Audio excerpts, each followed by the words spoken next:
가을 단풍이 물드는 화사함처럼 밝은 10월을 라디오 서울과 함께 하시길 바랍니다.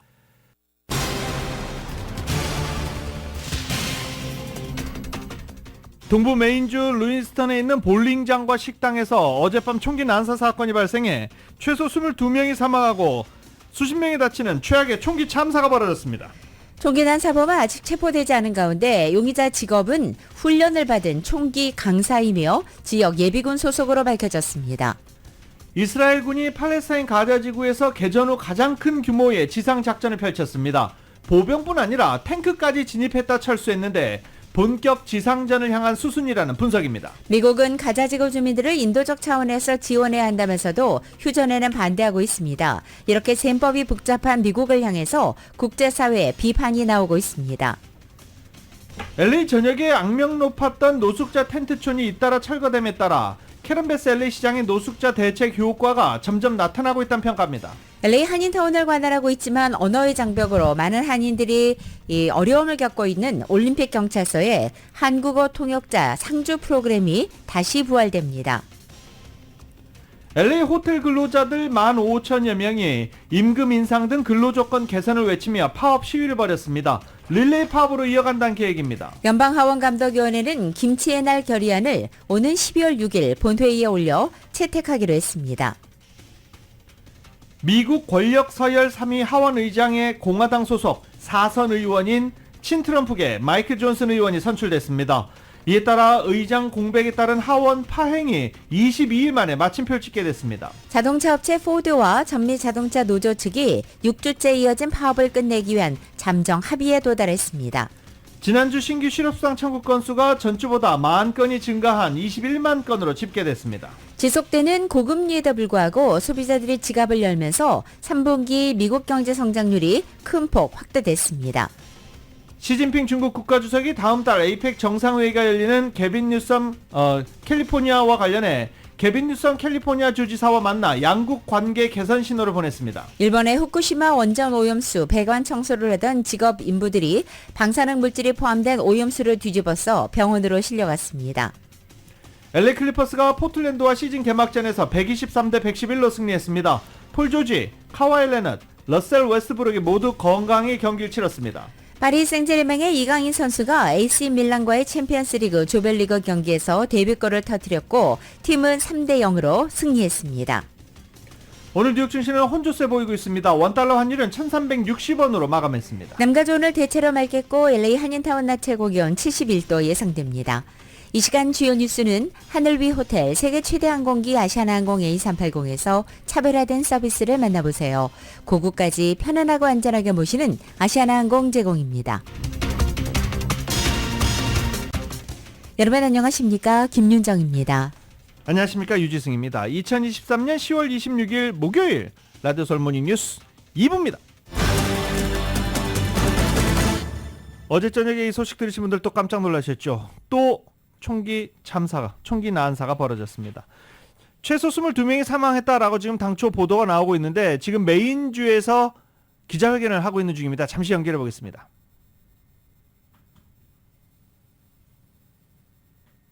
연결 상태가 고르지 않습니다.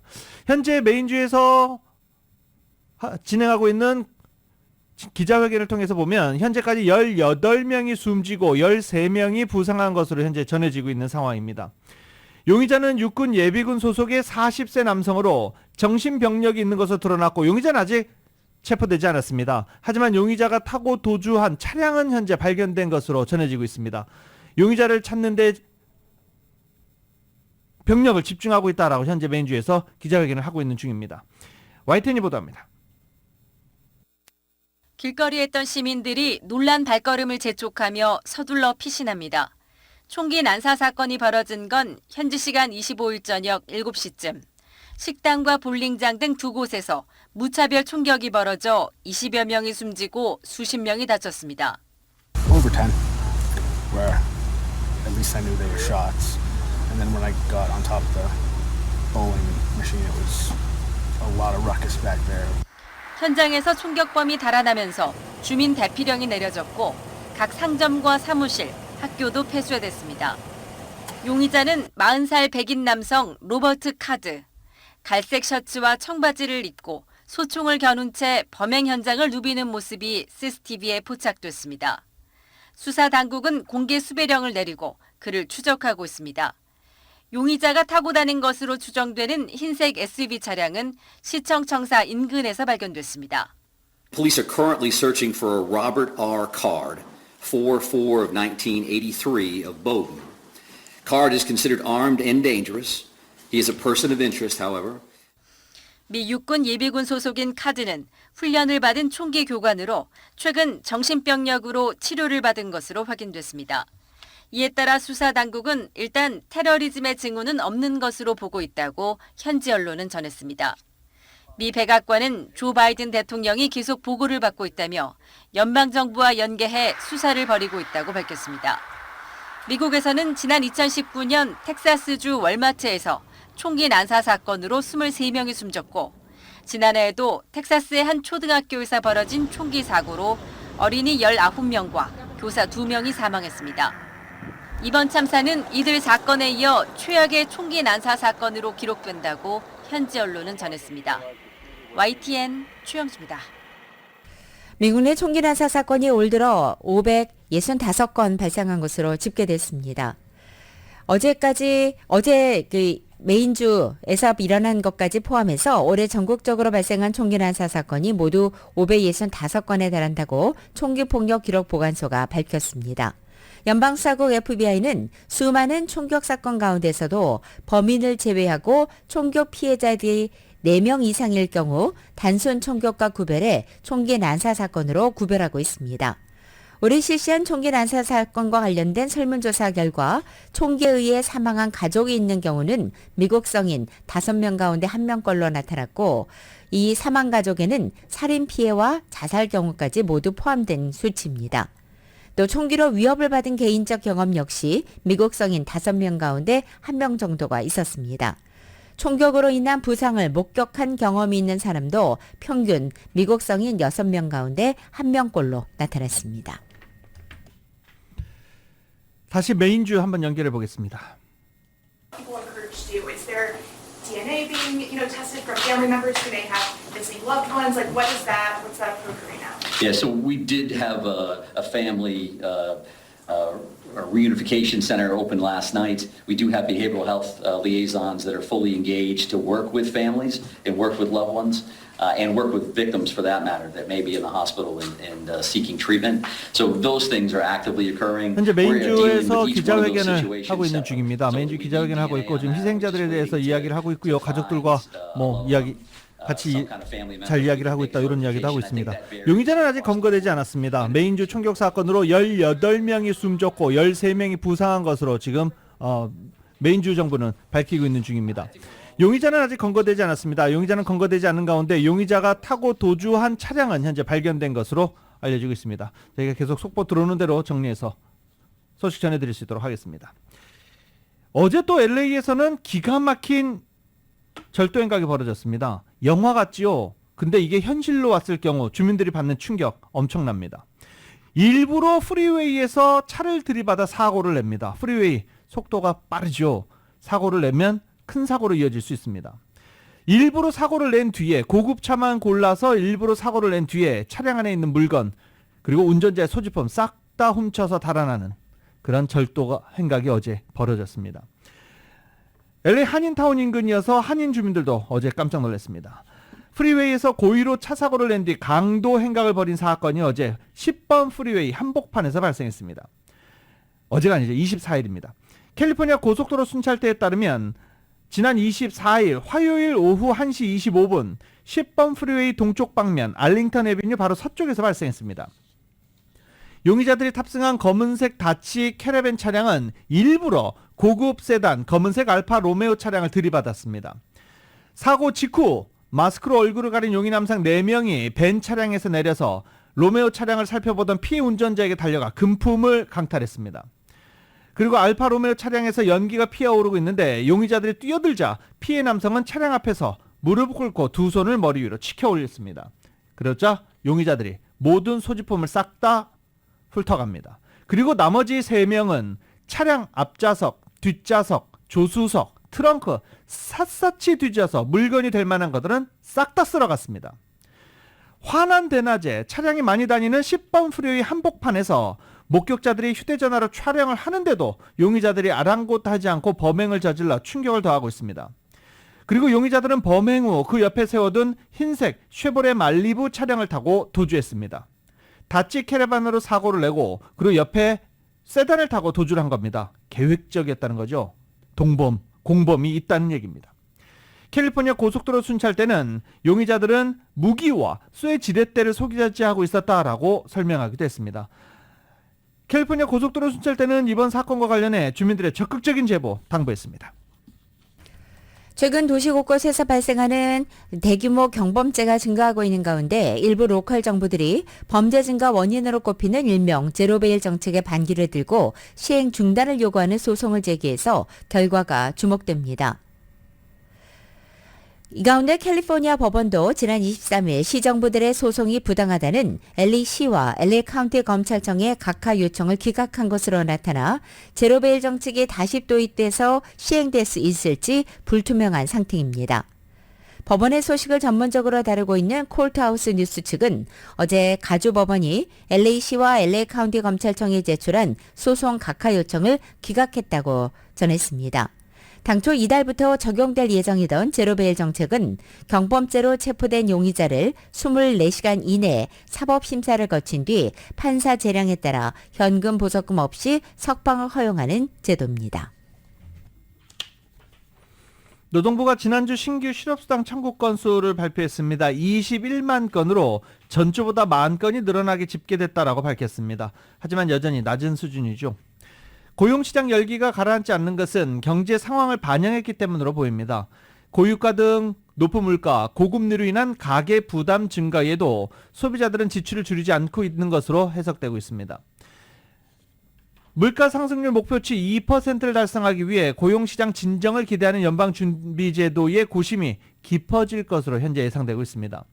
연준은 30일부터 이틀간 연방공개시장위원회를 열어 기준금리 인상 여부를 결정합니다. 지속되는 고금리에도 불구하고 미국의 소비자들이 지갑을 열면서 3분기 미국 경제 성장률이 큰 폭으로 확대됐습니다. 연방상무부는 3분기 국내 총생산 증가율이 연율 4.9%로 집계됐다고 오늘 아침 밝혔습니다. 지난 2분기 대비 성장률이 크게 뛰어오른 것은 물론이고 월스트리트저널이 집계했던 전문가들의 3분기 전망치 4.7%를 상회한 것입니다. 이것은 팬데믹 이후 기저효과로 7.0% 성장률을 기록했었던 2021년 4분기 이후에 가장 높은 성장세입니다. 여름 휴가철 소비가 많이 늘어난 것이 이 3분기 성장률을 높게 끌어올리는데 결정적으로 기여한 것으로 분석됩니다. 통화 긴축 여건이 장기화되면서 하반기 들어 소비가 둔화될 것이라는 예상이 많았지만 실제적인 지표는 소비가 오히려 큰 폭 확대됐음을 보여주고 있습니다. 전문가들은 미국 경제 성장세가 오는 4분기와 내년 상반기 둔화하며 약간 침체에 빠질 가능성이 크다고 내다보고 있습니다. 인플레이션이 여전히 높게 유지되는 가운데 고금리 장기화와 민간저축의 소진, 또 학자금 대출 상환 재개 등 경기에 부정적 요인이 산재해 있다는 이유입니다. 고금리에도 불구하고 개인 소비가 이례적으로 잘 버텨줬지만 고물가와 고금리 환경 속에서 소비 지표가 지속해서 좋을 수는 없는 것이라고 전문가들은 전망한 것입니다. 도대체 누가 지갑을 열고 있다는 것이냐? 소비자들이 지갑을 열고 있다라는 기사와 관련해서 물가 상승폭이 제대로 반영됐느냐? 쌀 한 포가 10불인데 10불이었는데 예를 들어서 지금은 20달러인데 그럼 이것들이 모두 잘 적용이 된 것이냐, 비율상 적용이 된 것이냐, 여러 가지 의문점이 많습니다.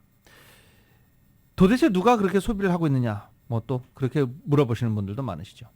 이렇게 지표상으로는 인플레이션이 잡히고 있고 소비자들이 지출을 많이 하고 있다라고 나오고는 있지만 여전히 주민들 그리고 소상공인들의 최우선 관심사 물가다라고 CNN이 보도했습니다. 소비자 물가지수 상승률은 지난해 6월 9.1%로 41년 만에 최고치를 찍은 뒤 지난달 3.7%까지 내려갔고 연준의 목표치 2%에 다가서고 있다는 것입니다. 하지만 멕시칸 푸드점 이 치폴레 그리고 놀이동산 디즈니랜드의 가격 인상은 인플레이션이 평탄치 않을 것이라는 제롬 파월 연준 의장의 발언에 힘을 실어주고 있기도 합니다. 물론 올해 물가 상승이 작년만큼은 아니지만 물가 안정까지 과정이 길어질수록 소비자들의 인내심과 주머니 사정이 점점 더 얇아지기 때문입니다. 전미독립사업자연맹은 지난달 응답자 23%가 인플레이션이 최우선 관심사라고 답했다고 조사 결과를 내놓기도 했습니다. NFIB 리서치 센터의 홀리웨이더 센터장은 작년 장기간 가격을 올리지 못했던 소규모 사업자들이 인플레이션 압박으로 물가 인상분을 내부적으로 흡수할 수 없게 되자 물건값을 올리기 시작했다. 고객들에게 비용을 전가하기 시작했다라고 전망했습니다. 가격 인상에 따라 수요가 줄어들고 미국 경제가 악순환에 빠질 수 있다는 우려도 나옵니다. 리디아 부스와 경제학자는 앞으로 경제에서 볼 수 있는 것은 줄어드는 수요라며 이는 기업 입장에서 소비자에게 더 높은 가격과 비용을 전가할 수 있는 능력이 제한된다는 것을 의미한다라고 설명합니다. 미국에서 지난주 모기지 금리가 7주 연속 상승해 2000년 9월 이후 최고 수준으로 치솟았습니다. 이에 따라서 주택 구입 주요 지표인 몰기지 신청 건수는 28년 만에 최저 수준으로 줄어들었습니다. 미국의 모기지 은행협회 MBA 측은 모기지 신청이 1995년 이후 최저로 감소했다며 이렇게 높은 모기지 금리가 주택 구매 희망자를 시장에서 배제하고 재용자도 지속해서 억제하고 있다고 설명했습니다. 연준이 지난해 3월 기준금리를 제로에 가까운 수준에서 지난 7월 5.25에서 5.50까지 인상한 이후 통화긴축 캠페인을 잠시 중단했음에도 모기지 금리는 계속 상승했습니다. 30년 고정금리 모기지 이자율은 그 이후로 계속 상승해 미국 장기 차입금리의 주요 벤치마크인 10년 만기 국채 수익률과 비슷한 상승세를 보이고 있습니다. 라디오솔 모닝뉴스 함께하고 계십니다.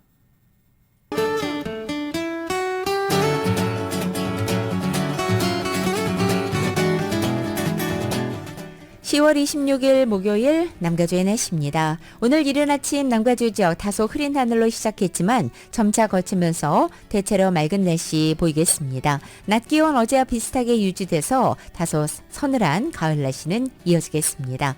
금요일인 내일보다 맑겠고 내일 낮 기온 2, 3도가량 높아집니다. 다만 오는 토요일까지는 예년 기온을 밑도는 서늘한 날씨가 계속되겠고 일요일부터는 보다 포근한 기온으로 돌아서겠습니다.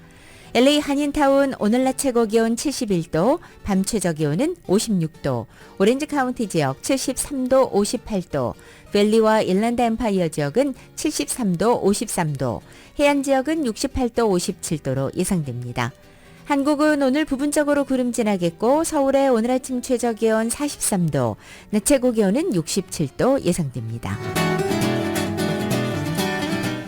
라디오솔 모닝뉴스 2부 이 시간은 1250만 불 교통사고 최고 보상, 교통사고 전문 천재 변호사 리차드 호프만, 총 20억 달러의 승소, 크고 작은 교통사고와 상해 브라이언 타필라와 시즐러, 또 하나의 새로운 문이 열렸습니다. 한인은행 최초로 라스베가스에 진출한 오픈뱅크, 한인타운의 중심 올림픽가에서 한인금융의 새로운 역사가 시작됩니다.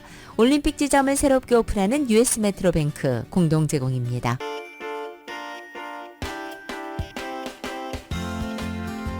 라디오솔 모닝뉴스 2부 이 시각 현재 프리웨이 교통 상황입니다. 먼저 시그얼라 상황입니다. 210번 이스트 방향 위틀랜드 애비뉴와 만나는 지점 첫 번째, 두 번째 레인 약 30분가량 통제됩니다. 210번 이스트 방향 위틀랜드 애비뉴와 만나는 지점 첫 번째, 두 번째 레인 통제되어 있습니다. 10번 웨스트 방향입니다. 소토 스트리트과 만나는 지점 히덴런 사고 있습니다. 405 놀스 방향 선셋 블루바드와 만나는 지점 이중 추돌 사고 있습니다. 참고하시고 안전운전하시기 바랍니다.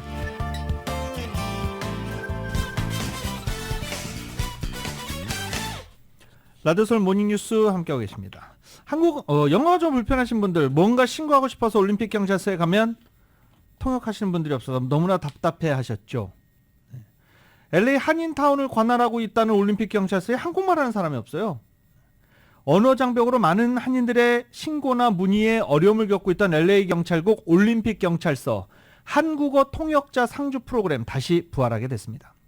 또 저소득층 아파트 지원 등과 관련해 한국어 서비스를 제대로 제공하지 않아 차별 논란이 있었던 LA시 주택국도 최근 한인단체와 주민들의 한국어 통역 그리고 번역 지원 서비스 보장 요구에 이를 긍정적으로 검토하겠다라는 입장을 밝히기도 했습니다.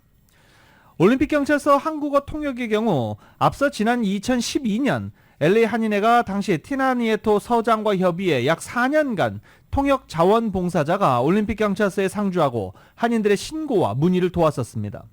그러나 자원봉사 특성상 참여자가 줄어들고 경찰서장 교체, 코로나 바이러스 이런 것들이 이어지면서 자연스럽게 한국어 통역 봉사 프로그램이 중단된 상태였습니다. 이에 따라 범죄 피해를 당하고도 언어 장벽 때문에 올림픽경찰서 방문을 꺼렸던 한인들이 다시 늘어났다는 게 LA 한인의 진단입니다. LA 한인회에 따르면 현재 올림픽경찰서에 전화를 하거나 방문할 경우 그 시간에 운 좋게 한인 경관이 있어야만 한국어로 신고나 문의할 수 있고 심지어 한국어가 유창하지 못한 한인 경관도 많은 게 현실이라는 것입니다. 게다가 코로나 바이러스 팬데믹 기간 늘어난 아시안 증오범죄의 경우 온라인으로 피해 신고 접수가 아예 불가능한 상황이기도 합니다. 이에 따라 LA 한인회는 그동안 에런 폰세 현 올림픽 경찰서장과 지속적으로 해당 프로그램의 재개를 협의해왔으며 조만간 한국어 통역자 프로그램이란 이름으로 한국어 지원 서비스를 다시 시작하게 됐다고 밝혔습니다. 올림픽 경찰서 한국어 통역 서비스 개시일은 향후 통역 자원봉사자 모집 상황에 따라 정해질 예정입니다. 제임스 하는 한인회장은 통역 자원봉사자가 배치되면 부족한 올림픽 경찰서 경관들의 신고 업무를 효율적으로 지원할 뿐만이 아니라 아시안 증오범죄 등 한인들의 각종 범죄 신고, 문의, 더욱 안전한 한인타운 만들기에 일조할 수 있을 것으로 기대한다라고 밝혔습니다. LA 한인회는 통역 자원봉사자 신청을 받고 있고 지원 자격은 만 18세 이상으로 한국어와 영어, 이중언어 가능자 그리고 일주일에 12시간 이상 봉사가 가능한 자 등이며 개별 봉사 시간의 경우 봉사자 수에 따라 시간은 줄어들 수도 있다라고 밝혔습니다. 한편 지난 24일에 열렸던 LA시 주택구 커미셔너 이사회의에서 K타운 액션과 한인 저소득 세입자 15명이 한국어 언어 지원 보장을 촉구한 가운데 이사회가 이에 대해서 긍정적으로 검토하고 있다라는 입장을 밝혔습니다. 미 전국에서 가장 안전한 도시에는 뉴햄프셔주 내슈아가 이름을 올렸습니다. 이곳 캘리포니아에서는 오렌지 카운티 얼바인이 가장 안전하다고 평가됐지만 전국 순위에는 33위에 머물렀습니다.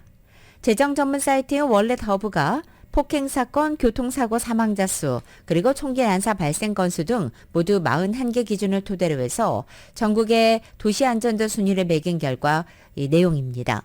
2위는 메릴랜드주 콜롬비아, 3위는 버먼트주 사우스 벌링턴으로 나타났고 오렌지 카운티의 얼바인은 총점 79.86으로 전국에서 33위, 그리고 이곳 캘리포니아 내에서는 1위로 기록됐습니다.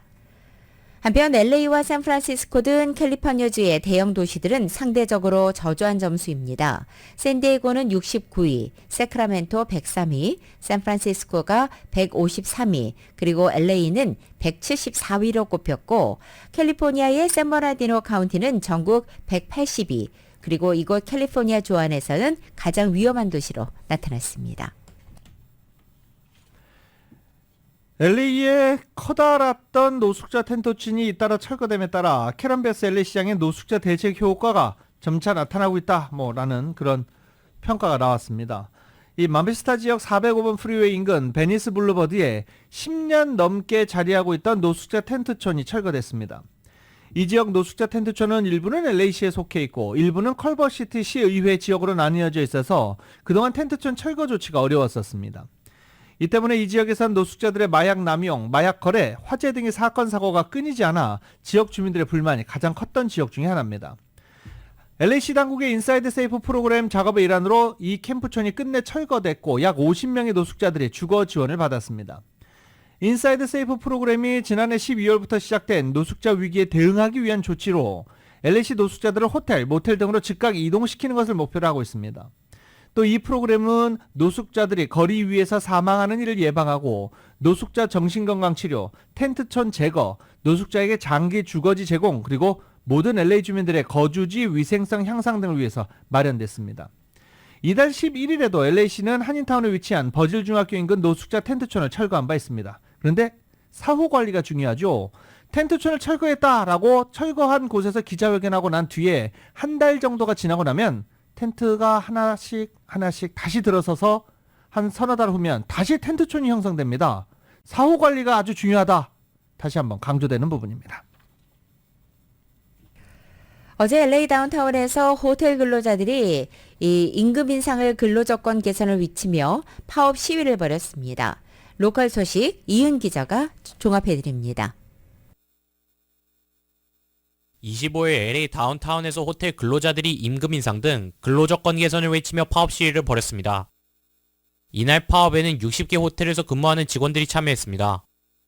이들 호텔 직원들을 대표하는 단체인 로컬 11의 주도하에 이번 파업 시위를 나섰는데 수개월 동안 노사 협상에도 불구하고 호텔 직원들의 근로 환경이 나아지지 않았다고 주장했습니다. 시위를 벌인 호텔 직원들 호텔 측이 파업을 하지 않고 남아있는 직원들에게 해당 업무를 떠넘기고 있는 상황이라고 설명했습니다. 호텔 측이 파업자인 근로자들을 대체하기 위해 불법 이민자들로 인력을 대체한 후 이들에게 식사시간과 휴식시간도 제대로 제공하지 않았으며 급여 명세서도 제공하지 않는 등 노동법을 위반했다고 주장했습니다. 조지 게스콘 LA 카운티 검사장은 이와 관련해 호텔의 노동착취 여부 수사에 나설 것이라고 밝혔습니다. 스튜디오 시티의 가정집에 침입한 강도 용의자가 경찰에 체포되며 팔레스타인 해방을 외쳤습니다. 25일 오전 5시 20분 3000블락 로럴 캐년 블루바드에 위치한 가정집에서 남성 용의자가 앞문을 부수고 집을 침입했다는 신고가 경찰에 접수되었습니다. 용의자는 집주인 부부와 4명의 자녀들에게 살해 위협을 가했으나 남편이 용의자를 밀쳐 뒷마당으로 내쫓았습니다.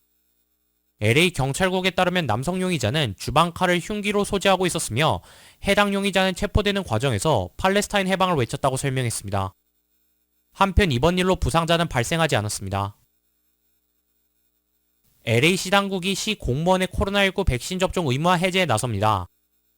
25일 트레이시 박 LA 시의원과 폴 크랙 코리안 시의원을 비롯한 6명의 시의원들은 관련 조례안을 선보였습니다. 트레이시 박 시의원은 성명을 통해 코로나 감염으로 인한 입원율이 낮게 유지되고 있어 코로나 팬데믹 당시 발효됐던 보건 규정이 더 이상 필요치 않게 됐다고 설명했습니다. 또한 시 당국은 연방과 카운티 정부가 추구하는 코로나 팬데믹 기조에 따라가야 된다고 덧붙였습니다. 캐런 베스 LA 시장도 해당 조례안을 지지하는 입장을 표하며 백신 접종 의무화가 해제되더라도 코로나 감염으로부터 주민들을 안전히 보호할 것이라고 덧붙였습니다. 라디오 서울 뉴스 이은입니다. 연방정부 차원에서 매년 11월 22일을 김치의 날로 공식 기념할 수 있을까요? 그럼 11월 22일 전국에서 김장을 담급니까? 네. 재밌는 현상 벌어질 것을 기대가 되는데 미주 한인 이민사박물관 김민성 관장에 따르면 연방하원 감독위원회는 김치의 날 결의안을 오는 12월 6일 본회의에 올려서 채택하기로 했습니다. 연방정부의 다양한 업무를 조사 감독하는 감독위원회는 정부 공휴일과 기념일에 대한 안건도 관장을 하는데요. 김치의 날 기념 결의안은 표결 없이 한국계 공화당 소속 이 영킴 의원이 본회의에서 내용을 발표하는 형식으로 채택될 예정입니다. 영킴 의원은 공화당과 민주당 의원 14명이 참여한 이 결의안을 대표 발의했습니다. 김치의 날을 연방 차원에서 공식 기념일로 지정하자는 결의안은 지난해 처음 발의됐지만 회기 만료로 폐기됐었습니다. 김 의원과 함께 초안 작성부터 개별 의원 설득까지 결의안 채택 작업을 주도한 미주 한인 이민사 박물관 김민성 관장은 양당 지도부가 한인사회에 대한 감사의 표시로 표결 없이 채택되도록 조율해줬다라고 설명했습니다.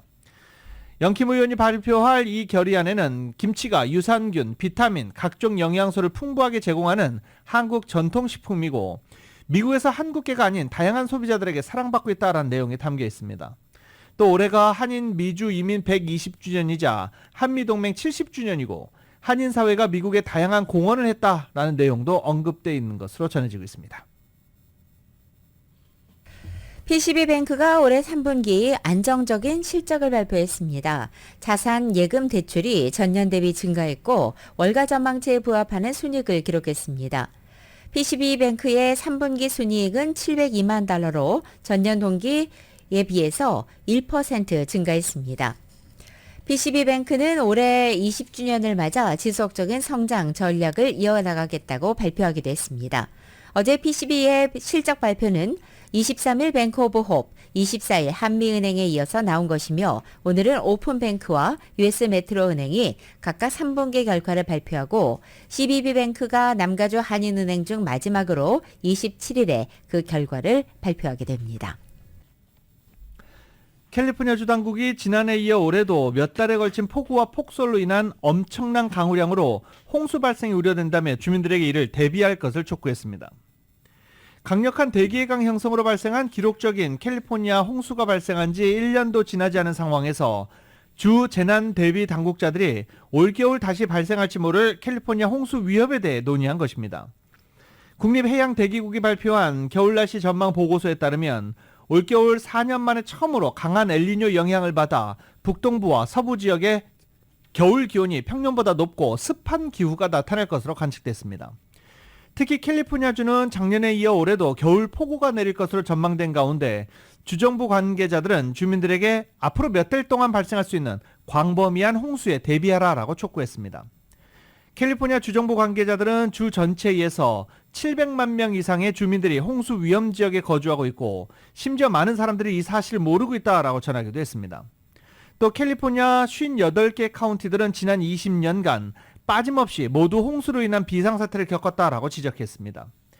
국립기상청은 올해 강력한 엘니뇨 효과로 캘리포니아 전역을 포함하여 텍사스와 남동부 전역에 많은 강수량을 기록할 것으로 내다봤습니다. 또 정전과 심할 경우 거주지 대피령이 발령될 수 있다며 만일의 사태에 대비해 손전 그리고 배터리를 구비해 놓는 등 대비가 필요하다라고 설명했습니다. 라디오솔 모닝뉴스 함께하고 계십니다. 하원 의장이 드디어 선출됐습니다. 의장 공백에 따른 하원 파행 22일 만에 마침표를 찍게 됐습니다. YTN입니다. Therefore, the Honorable Mike Johnson of the state of Louisiana, having received a majority of the votes cast, is duly elected Speaker of the House of Representatives for the 118th Congress. 공화당 사선 존슨 의원이 하원 의장 선출 투표에서 재석 의원 429명 가운데 공화당 소속 의원 220명 전원의 지지를 얻어 하원 의장에 당선됐습니다. 앞서 세 차례나 하원 의장 선출을 무산시켰던 당내 초강경파의 반대를 극복한 겁니다. 존슨 의장은 취임 연설에서 의회에 대해 무너진 미국인 신뢰를 재건해야 한다고 힘주어 말했습니다. And we have a challenge before us right now to rebuild and restore that trust. 나아가 위험에 빠진 세계는 강력한 미국을 필요로 한다며 우리는 자유의 횃불이라고 강조했습니다. 그러면서 중동에서 우리의 위대한 동맹이 공격받고 있다며 이스라엘 지원안을 첫 안건으로 못 박았습니다. The first bill that I'm going to bring to this floor in just a little while will be in support of our dear friend Israel, and we're overdue in getting that done. 변호사 출신인 존슨 의장은 공화당 내 대표적인 친트럼프 의원으로 꼽힙니다. 트럼프 대통령은 이런 존슨 의장에 대한 지지와 칭송을 아끼지 않았습니다. I just want to congratulate Mike Johnson. He will be a great Speaker of the House, and we were very happy to help. I've known him for a long time. He's a tremendous leader. 존슨 의장은 2020년 대선 결과 인준에 반대했고 낙태와 우크라이나 원조에도 반대표를 던진 것으로 보도됐습니다. 존슨 의장 취임으로 지난 3일 케빈 메카시 전 하원 의장 해임 이후 3주 넘게 이어진 하원 마비 사태는 막을 내렸습니다. 하원은 당장 바이든 대통령이 요청한 이스라엘과 우크라이나 지원 긴급 안보 예산을 조속히 처리해야 합니다. 또 다음 달 중순 임시 예산 기한 종료에 앞서 내년 회계연도 예산 문제를 매듭지어야 합니다. 그렇지 못하면 연방정부가 셧다운 위기에 다시 직면하게 됩니다. YTN 이종수입니다. 조 바이든 행정부는 어제 마이크 존슨 신임 하원 의장 선출로 하원이 정상화 궤도에 들어서자 정부 운영에 당장 필요한 예산을 의회에 곧바로 요청했습니다. 세부 예산 요청을 살펴보면 각종 재난재해로 피해를 본 주택 시설 재건과 농민 피해 지원 그리고 도로 수리비 등 재난 대응 관련이 235억 달러로 가장 큰 규모를 차지했습니다. 행정부는 안보와 에너지 자립을 위해서 60억 달러를 요청했고 이 가운데 31억 달러는 미국 통신시설에서 안전하지 않은 장비와 소프트웨어를 제거한 기업에 대한 보상금으로 알려져 있습니다. 미국 정부가 안보에 위협이 된다고 판단한 중국 화웨이와 GTE 같은 장비를 제거한 기업에 지급하는 것입니다. 이 밖에 보육 서비스 제공업자에 대한 보조금 160억 달러, 저소득층 가정에 초고속 인터넷 제공 지원 명목으로 60억 달러, 마약성 진통제 펜타닐 대응 예산 15억 5천만 달러가 요청됐습니다. 앞서 바이든 대통령은 지난 20일에도 우크라이나와 이스라엘 지원 그리고 중국 견제 등에 사용할 안보 예산 1,050억 달러를 추가로 요청한 바 있습니다. 이 메인주 총기 난사 사건과 관련해서 속보 또 전해드리고 다음 뉴스로 이어가겠습니다. 총기 난사 사망자 수는 현재 18명으로 집계되고 있고요. 그리고 부상자는 13명 정도로 지금 집계가 되고 있는 상황입니다. 이와 관련해서 바이든 대통령이 메인주에서 총기 난사 사건으로 18명이 사망한 것과 관련해 공격 소총 및 대용량 탄창 판매를 금지해 줄 것을 재차 의회에 요청했습니다. 바이든 대통령은 방금 전 성명을 내고 의회의 공화당 의원들이 미국 국민을 보호하는 의무를 다할 것을 촉구한다며 이같이 밝혔습니다. 또 현재 너무 많은 미국 국민의 가족이 총기 폭력으로 사망하거나 부상했다며 이것은 정상이 아니다라고 말했습니다. 이어 바이든 대통령은 공격용 무기 및 대용량 탄창 판매 금지, 보편적인 신원 조회 시행, 안전한 총기 보관함 의무화, 총기 제조업체에 대한 면책 조항 폐지 등을 언급한 뒤 이것이 이번 사건으로 신체적이고 정신적인 상처를 입은 미국 국민에게 우리가 해야 할 최소한의 도리다라고 강조했습니다. 또 총기 난사 사건 피해자 희생자들에게 애도를 표명한 뒤 메인주 주민들에게 필요한 모든 것을 제공하도록 연방정부에 지시했다라고 말했습니다. 연방의회는 앞서 지난해 텍사스주 유벨디 초등학교 및 뉴욕주 버팔로 총기 난사 사건을 계기로 30년 만에 총기 규제를 강화하는 법안을 처리했고 바이든 대통령이 이에 대해 서명한 바 있습니다. 이 메인주 루이스턴에서 발생한 총기 난사 사건의 사망자 수 18명 그리고 부상자는 13명으로 현재 밝혀지고 있는데 부상자 중에는 생명이 위독한 부상자도 있는 것으로 전해지고 있습니다. 미국의 석유 공룡 엑슨모빌과 쉐브론이 석유 수요가 급격히 감소할 것이라는 전문가들의 관측이 틀렸다는 쪽에 베팅하면서 현재 몸집 분리기에 나서고 있습니다. 두 석유 메이저 회사가 우크라이나 전쟁과 중동 분쟁 영향으로 지정학적 긴장이 덜한 미국 인근 지역으로 눈을 돌리고 있다는 분석도 나옵니다. 글로벌 석유업계에서는 이달 들어서만 2건의 메가딜, 즉 대규모 인수합병이 성사됐습니다. 먼저 지난 11일 엑슨모빌이 미국의 셰일 오일 시추업체인 파이오니어 내추럴 리소스 인수 협상 타결을 발표했고 이로부터 10여일 뒤에는 쉐브론의 미국 에너지 기업 헬스 코퍼레이션 인수 소식이 전해진 것입니다. 엑슨모빌과 쉐브론의 투입 금액은 나란히 500억 달러를 넘습니다. 또 거대 석유업체들은 원유 시추와 정제 활동을 확대하고 있지만 풍력과 태양열, 전기차 배터리 같은 대체 에너지에는 돈을 잘 쓰지 않습니다. 이런 행보는 전기차 보급과 재생에너지 사용 확대로 석유 수요가 급감할 것이라는 다수 에너지 전문가의 관측과는 정반대의 길을 가는 것입니다. 자동차 업체 포드와 전미 자동차 노조가 6주째 이어진 파업을 끝내기 위해서 잠정 합의에 도달했습니다. 3개 업체 노조들이 파업을 하고 있죠. 포드가 합의를 한 겁니다. 그럼 나머지 2개사의 노조들은 여전히 파업을 이어가고 있습니다. 그러나 이번 합의로 나머지 2개사도 합의에 곧 도달할 것으로 기대되고 있습니다. 전미 자동차 노조는 포드 노조원들에게 일터로 복귀하라 라고 발표했습니다.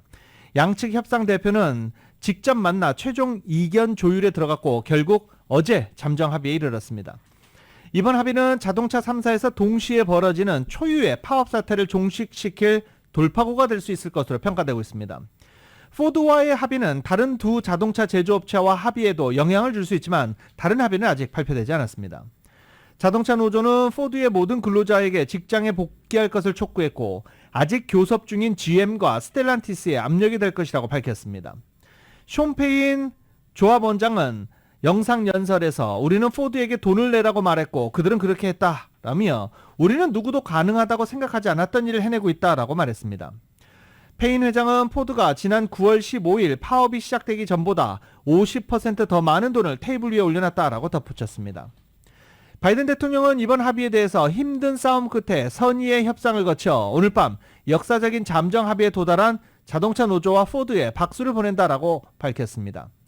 이번 잠정 합의안은 회사 내 노조원 5만 7천 명의 비준을 받아야 하는데 받을 것으로 기대되고 있습니다.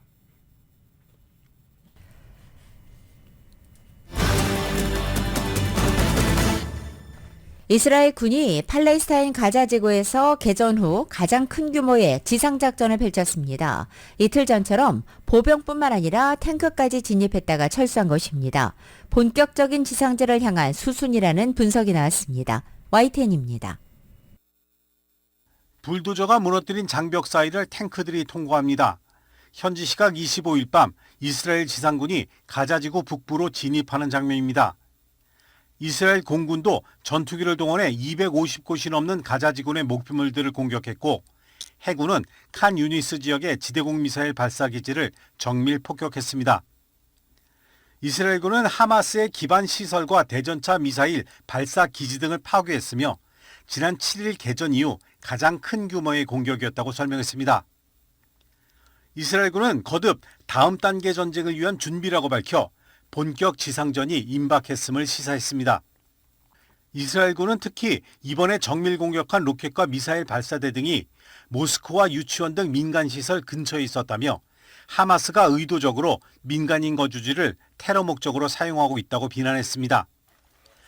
이런 가운데 미국의 월스트리트 저널은 이스라엘군이 남부 네게브 사막에 가자지구 축소판을 만들어 모의 지상전 훈련을 하고 있다고 보도했습니다. 8층짜리 건물 등 구조물 600여 개의 지하도까지 비슷하게 구현한 이른바 리틀 가자에서 침투 훈련을 실시했다고 전했습니다. 공격 수위가 갈수록 거세지면서 본격 지상전이 임박했다는 전망 속에 인질과 민간인 피해 등을 우려하는 국제사회의 만류가 그 시기를 얼마나 더 늦출 수 있을지 관심이 모아지고 있습니다. YTN 기종훈입니다. 라디오서울 모닝뉴스 오늘 여러 가지 뉴스 중요한 뉴스들이 많아서 전해드리다 보니까 시간이 벌써 이렇게 됐습니다. 오늘 스포츠 소식을 전해드리지 못했는데요. 파리 생제르맹의 이강인 선수가 어제 AC밀란과 챔피언스리그 조별리그 경기에서 골을 터뜨렸습니다. 파리 생제르맹 이적 후 첫 데뷔골이었죠. 그리고 또 NBA LA 클리퍼스가 어제 개막전을 가졌는데 포틀랜드를 123대 111로 꺾고 시즌 개막전 아주 기분 좋게 시작을 했습니다. 10월 26일 목요일에 전해드린 라디오서울 모닝뉴스 여기서 마치겠습니다. 지금까지 진행의 유지승, 김윤정이었습니다. 모닝뉴스 2부 이 시간은 1250만 불 교통사고 최고 보상, 교통사고 전문 천재 변호사 리차드 호프만, 총 20억 달러의 승소, 크고 작은 교통사고와 상해 브라이언 타필라와 시질러, 또 하나의 새로운 문이 열렸습니다. 한인은행 최초로 라스베가스에 진출한 오픈뱅크, 한인타운의 중심 올림픽가에서 한인금융의 새로운 역사가 시작됩니다. 올림픽 지점을 새롭게 오픈하는 US 메트로뱅크 공동 제공이었습니다. 잠시 후 9시에는 강혜신의 오늘의 미국이 방송됩니다. 함께해 주신 여러분 고맙습니다.